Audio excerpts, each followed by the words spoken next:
سامعین محترم، یہاں سے 7 شبہات مشرکین مکہ کے قرآن کے متعلق، نبی کے متعلق اور آخرت کے متعلق ان کے جواب شروع ہو رہے ہیں۔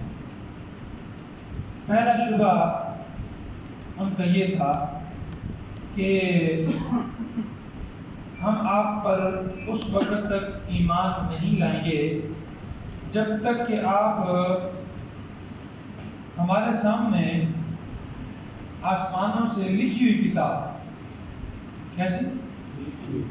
آسمانوں سے لکھی ہوئی کتاب لے آئیں اور ہم اپنے ہاتھوں سے اس کو پڑھیں، ہاتھ لگا کر اس کو پڑھیں، تو اس وقت تک ہم آپ پر ایمان نہیں لائیں گے۔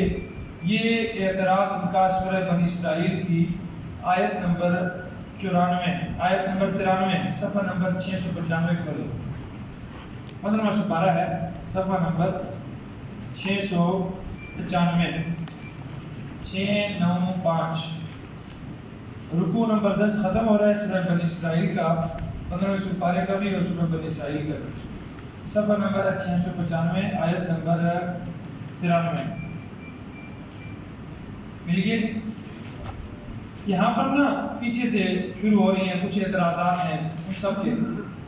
آخری جو آیت نمبر 93 ہے نا، اس میں او یکون لک بیت من زخرف او ترقى فی السماء، ہم آپ پر ایمان تب لائیں کہ آپ کا گھر سونے کا ہو۔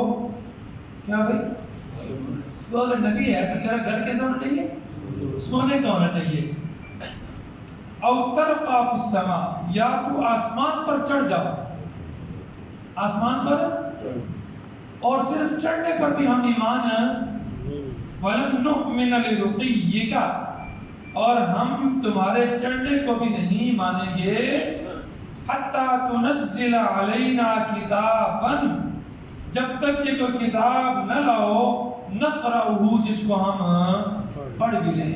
کتاب سے مراد کیا ہے؟ کتابی شکل میں لکھی ہوئی کتاب، ایسے ہاتھ میں تو پکڑ کر لے آئے اور ہم پھر اس کو پڑھ لیں، تب ہم آپ پر ایمان لے آئیں گے۔ اسی کا اللہ یہاں جواب دے رہے ہیں، اسی سوال کا جواب یہاں پر ہے۔ یہ جو سوال ہے نا یہاں پر جو سورہ بنی اسرائیل میں ہے، یہ اعتراض ہے، اس کا جواب یہاں پر اللہ دیا ہے وَلَوْ نَزَّلْنَا عَلَيْكَ كِتَابًا، اور اگر ہم اتارتے آپ پر کتاب فی قرطاس، کس میں؟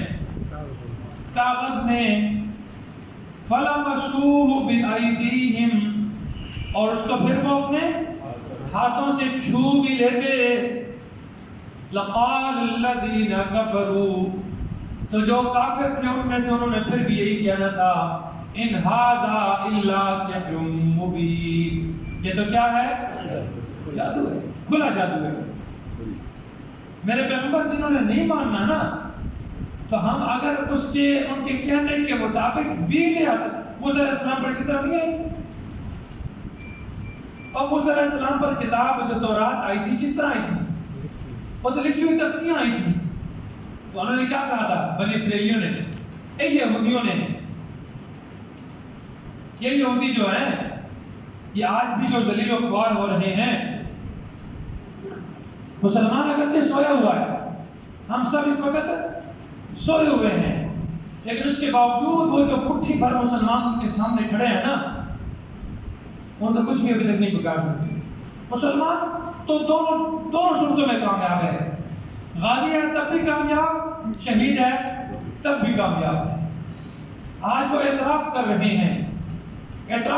ہیں، میدانی جنگ، زمینی جنگ کے لیے نہ نکلے ہیں، ٹینک لے کر نکلے ہیں، اور انہوں نے تاک کر وہ ان کا یہ موساد جو ان کی ایجنسی ہے نا، موساد یہودیوں کی، اسرائیل کی، اس کا جو پرانا پہلا جو ان کا ہیڈ تھا، چیئرمین تھا جو ان کا، اس کا آج کا بیان ہے۔ وہ کہتا ہے کہ میں حیران ہوں کہ موسیٰ اور ہارون کا رب ہم سے ناراض ہو گیا ہے، کہ وہ ٹینٹ جو فولاد سے بنے ہوئے ہیں، فولادی چادروں سے، اور ان فولادی چادروں پر حماس کے مجاہدین نے جو میزائل داغے ہیں اور وہ ان کے ٹینک تباہ کر دیے. حالانکہ ان میزائلوں سے وہ تباہ ہونے والے نہیں ہیں. پتہ نہیں ان کے پاس کہاں سے یہ طاقت آ رہی ہے. خدا کو پھر بھی نہیں مانتے، رب العالمین کو پھر بھی نہیں مانتے. 313 کے مقابلے میں 1000 کا لشکر جرار تھا اور نہتے تھے. فضائے بدر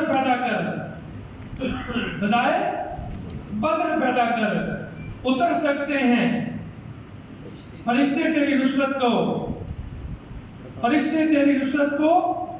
اتر سکتے ہیں گردوں سے قطار اندر قطار اب بھی. تو ذرا بدر والی فضا تو اپنے اندر پیدا کر، بدر والا ایمان تو اپنے اندر پیدا کرو. آج حقیقت بات ہے، خدا کی قسم دل روتا ہے کہ ہمارے اندر وہ ایمان نہیں رہ گیا. وہ قرآن سمجھنے کی تڑپ، وہ اسلام اور دین سیکھنے کی تڑپ وہ ختم ہو گئی ہمارے اندر. وہ اللہ کے دین کے لیے مر مٹنے کی تڑپ ختم ہوتی جا رہی ہے اور ہم صرف کھوکھلے مسلمان رہ گئے. میں وہ تاریخ پڑھتا ہوں داستان ایمان فروشوں کی، وہ کچھ پڑھی ہے، اس میں حیران رہتا ہوں. صلاح الدین ایوبی رحمۃ اللہ علیہ فرماتے ہیں کہ ایک وقت آئے گا مسلمان صرف مسلمان رہ جائے گا، مسلمان رہے گا اور ان کے اوپر صلیبیوں کی حکومت ہوگی، صلیبی حکمران ہوں گے ان کے اوپر. اور آج وہی حالت ہے. ایک چھوٹا سا خطہ ہے جہاں پر چند لاکھ وہ بدماش بیٹھے ہوئے ہیں اور آس پاس مسلمانوں کی بہت بڑی سلطنتیں ہیں. اسی طرح نہیں سہیل بھائی، کتنی بڑی سلطنتیں ہیں، لیکن سوئے پڑے اور آدھے نے ستر شیرنوں جگہوں نے سو رہے ہیں، آرام سے سو رہے ہیں، بھنگ پی کے سو رہے ہیں، شراب پی کے سو رہے ہیں. ہاں پتہ نہیں کیا کیا ہمارے اندر وہ کمزوریاں وہ آ گئی ہیں نا، اللہ کے دین سے دوری کی وجہ سے، قرآن کو چھوڑنے کی وجہ سے، اللہ کے نبی کی سنت کو چھوڑنے کی وجہ سے آج ذلت اور رسوائی ہمارا مقدر کر چکی ہے. یہی بدماش ہیں جن پر موسیٰ علیہ السلام تورات لے کر آئے تھے تختیوں میں لکھی ہوئی، اور انہوں نے کیا کہا؟ ہمیں کیا پتہ ہے کس کی طور ہے، ہم آپ کی بات اس وقت تک نہیں مانیں گے جب تک اللہ ہمیں خود نہ کہہ دے کہ یہ میری کتاب ہے، مان لو. تو موسیٰ علیہ السلام 70 بندوں کو چن کر کہاں لے گئے؟ کوہ طور پر لے گئے. اور وہاں جب اللہ نے کہا نا کہ یہ میری کتاب ہے مان لو، انہوں نے کہا نہیں پتا کہ یہ کون بول سکتے. لن نؤمن لك حتى نرى الله جهرة. موسیٰ ہم آپ کی بات ہرگز نہیں مانیں گے جب تک کہ ہم اللہ کو آمنے سامنے نہ دیکھ لیں. سمجھ آ رہی؟ بالکل اللہ یہی فرما رہے ہیں وَلَوْ نَزَّلْنَا، اور اگر ہم اتار دیں عَلَيْكَ آپ پر کتاب فی قرطاس کاغذ میں لکھی ہوئی فَلَمَسُوهُ بِأَيْدِيهِمْ، پھر یہ اس کو اپنے ہاتھوں سے ٹٹول بھی لیں چھو بھی لیں. لَقَالَ الَّذِينَ كَفَرُوا، تو کہیں گے وہ لوگ جنہوں نے کفر کیا ہے، کافر کہیں گے ان ھذا الا سحر مبین، یہ تو کیا ہے؟ کھلا جادو. سمجھ آ رہی؟ آج بھی مل آیا نبی پاک صلی اللہ علیہ وسلم جب آئے لوگوں کو روکتے تھے نا محمد سے نہیں ملنا صلی اللہ علیہ وسلم. محمد سے وہ جادوگر ہے، نعوذ باللہ. وہ کیا ہے؟ باپ دادا کے دین سے کیا ہو گیا ہے؟ پھر گیا ہے. بس یہی جملہ ازل سے چلا آ رہا ہے کہ پیو دادا کا دین کی ہو گیا ہے، منکر ہو گیا ہے. بس آج بھی یہی نہیں کہتے. اصل پیو دادا کے یہ کام کرتے ہیں کیا ہے؟ ہاں تو قرآن کیا کہتا ہے؟ اولو کان آباؤہم لا یعقلون شیئا ولا یہتدون، اور کیا بھئی ان کے باپ دادا کچھ عقل بھی نہ رکھتے ہوں، کچھ سمجھ بھی نہ رکھتے ہوں اور ہدایت پر بھی نہ ہو، سیدھے راستے پر بھی نہ ہو، پھر بھی باپ دادا کے پیچھے چلیں گے؟